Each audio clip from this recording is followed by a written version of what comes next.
Mr. Hare meets Mr. Mandela.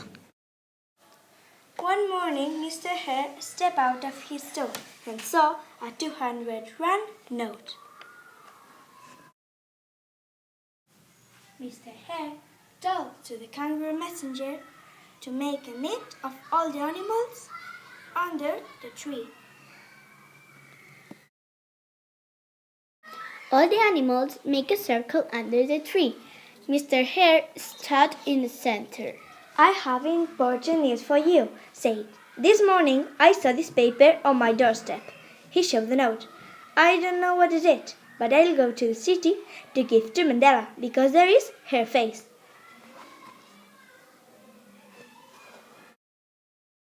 Everyone laughed except Mr. Hare.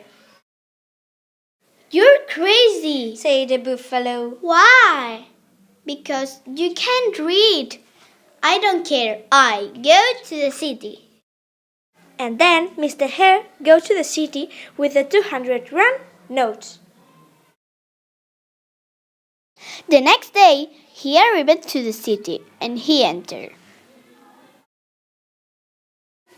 Mr. Hare went to the train and he said to the man, I want to see Mr. Mandela. The man took the note and he gave him a 100 rand note.